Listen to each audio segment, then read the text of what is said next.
Hi everyone, thank you so much for again watching this video. As you saw in the email that I sent, we have finalized our 20 Catholic Heart Work Camp candidates. I want to just share a little bit about how we went about this process. I started typing up an email and realized that an email was just not going to be good enough for this, and so again we decided to go with a video. First of all, I want to thank everyone for your patience and your cooperation with us during trying to figure this whole thing out.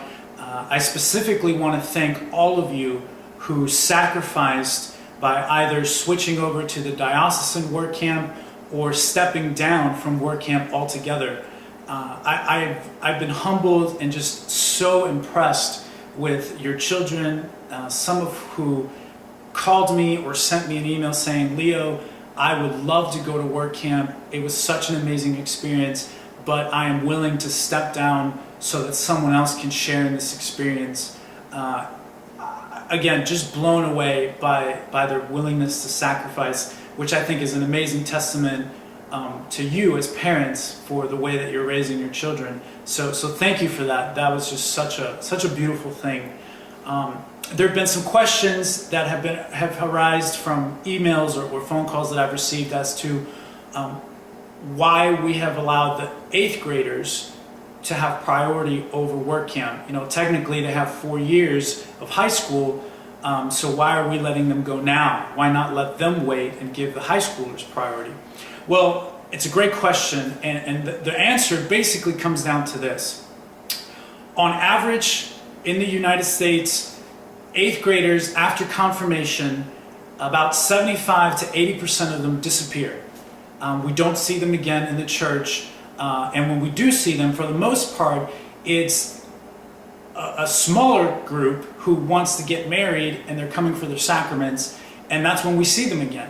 And so we felt, I consulted with different members of our staff here at St. Mary's, and we felt that it would be incredibly unwise to tell these 8th graders, you know, see you later, we'll see you next year, when there's such a potential for losing them and not having them be a part of ministry, because the reality is that there's no guarantee that these kids are going to come back next year, because that's just, unfortunately, that's just the reality of it. That's the way it works in the U.S. and even in our church.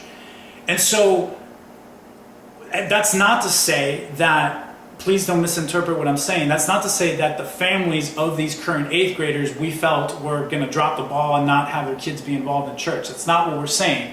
Well, but it was just one of those things that I just didn't want to risk telling these kids no and then never seeing them again. So again, not saying that you are those families that would never bring their kids back after confirmation, but we felt that this was the wisest decision with this group.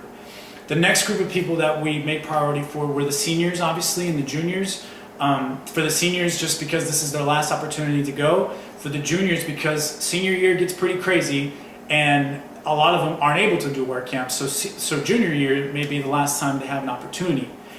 There were 1 or 2 sophomores that were chosen to go, and the reason we chose them was because they had a sibling who was an 8th grader, and those parents just felt more comfortable sending their 8th grader to work camp with their older sibling. They just felt it would be better for them. And so that, in a nutshell, is why we did the selection process the way we did. There was a lot of factors, a lot of variables. It took a lot of hours to try to figure this out, a lot of prayer, a lot of discernment. And so unfortunately, we weren't able to accommodate everyone. There was a large group of people that did go over to diocesan, which was fantastic, but there were still some people who either dropped out on their own or I had to ask them to step down. And so again, I am really sorry that this happened. I apologize for those of you who are not going to be able to attend this year's work camp. I hope that next year we're able to get all the slots that we desire, and that this will be a one-time thing and never happen again.